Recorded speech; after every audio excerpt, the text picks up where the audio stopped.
Good morning, everyone. My name is Tusha Bhatnagar, and today I would like to give my presentation on one of the most pressing issues in educational pedagogy, which is educational inequality and access. Educational inequality and access in early childhood education is concerned as a pedagogical concern. It alludes to differences in quality and accessibility of educational options for children from different socioeconomic, cultural, and geographic backgrounds. It also takes into consideration the cultural capital theory, which describes the distinction between how the children from privileged families and cultures obtain rapid and easy access to numeracy, literacy, and structured learning environment as compared to those who are from unprivileged backgrounds. Further, I would like to talk about the questions which is related to my issue, and these are few of the questions. What effects do cultural biases, most importantly, what is the effect which cultural bias causes in the curriculum and instructional strategies have on the access and inequality in education? Secondly, what psychological repercussions does socioeconomic disparity have on kids from underprivileged backgrounds? And thirdly, what historical events have influenced the geographic distribution of educational resources in the education forum? The three problems related to the issue of educational inequality and access includes early childhood disparities. Compared to their more affluent counterparts, children from low socioeconomic homes sometimes start school with notable learning gaps, which in future causes limited result of these early inequities continuing into their academic careers and hampers their holistic development as well. Secondly, funding and resource allocation. Schools in low income communities usually receive less money, less grants, which results in greater class sizes and further leads to out of date textbooks and less extracurricular activities.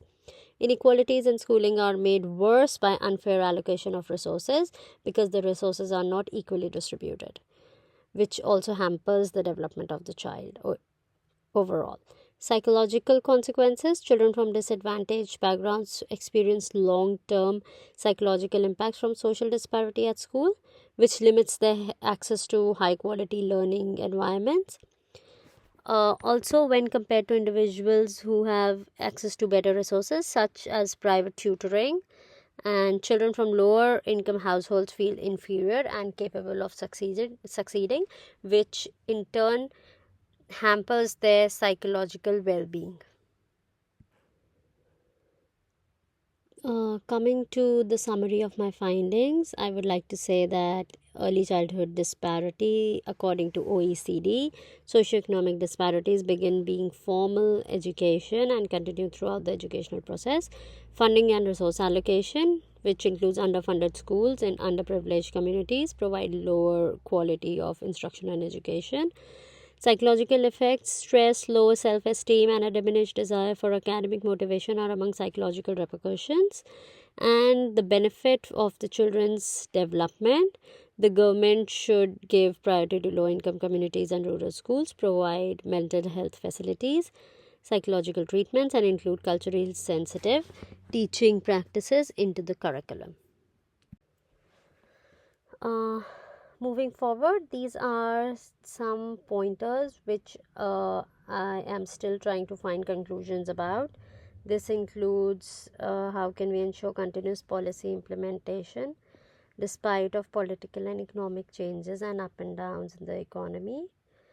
Although early intervention programs and equal funding appear promising, there's a lack of long-term research on whether these reforms have an influence that lasts across several generations.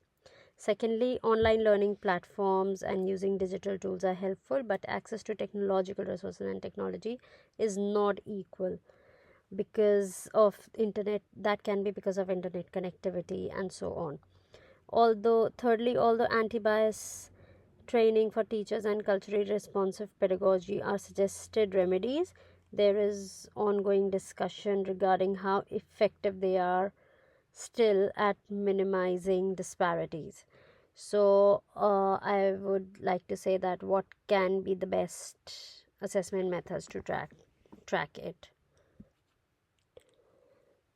These are few of the recommendations as per my knowledge. First is equitable distribution of cash and resources for funding models to ensure that rural and low income schools receive adequate financial support in terms of infrastructure as well.